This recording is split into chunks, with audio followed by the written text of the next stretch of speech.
කොහොමද ඉතින් මගේ යාළුවෝ ඔයාලා හැමෝටම ඔන්න ඉතින් මං අදත් ඔයාලට රසම රස රෙසිපි එකක් අරගෙන ආවා. මේක හදන්න හරිම ලේසි.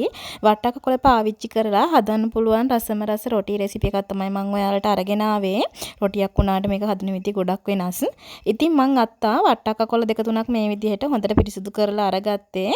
ගන්නකොට දළු කොළ වලින් අරගන්න. ගොඩාම දළු කොළ නෙමෙයි සාමාන්‍යයෙන් දළු කොළ දෙක තුනක් මේ විදිහට අරගන්න. අරන් මං සෝදලා දැන් මේ ටික මම හොඳට කපා ගන්නවා හීනියට. මෙන්න මේ ගානට වෙනකම්ම හොඳට හීනියට කපලා අරගන්න. ඊට පස්සේ මම මේක පැත්තකින් තියලා ගන්නවා වෙන බෝල් එකක් අරගෙන මම ඒකට එකතු කරගන්නවා අපි අර කපාගත්ත වට්ටක්ක කොළ ටික. ඊට පස්සේ මම ඒකටම එකතු කරගන්නවා පාන් පිටි වලින් මේස හැඳි දෙකක් හොඳට පුරවලා අරගන්න ඔයාලත්.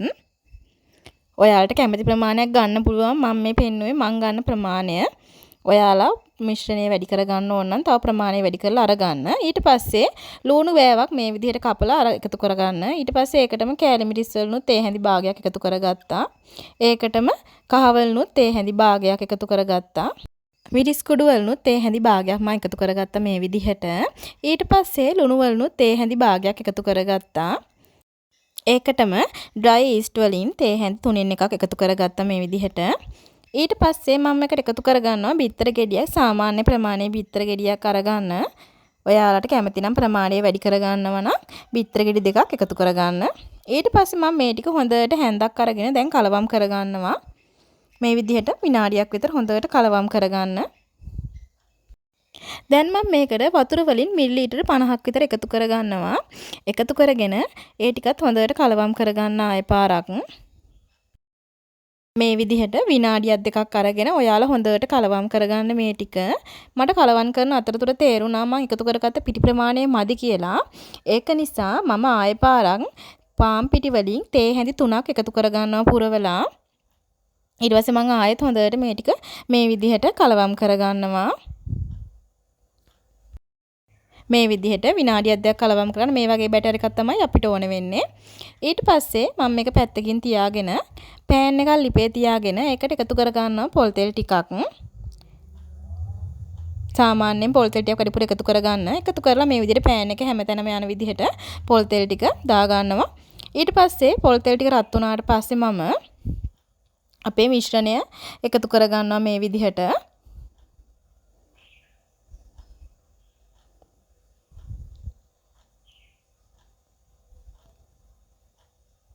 එකතු කරගෙන හැන්දකින් මම මේක රොටියක් විදිහට හදා ගන්නවා. මොකද තැන් තැන් වලට වැඩිපුර එකතු වුණ නිසා මේක ගානට හදා ගන්න ඕනේ.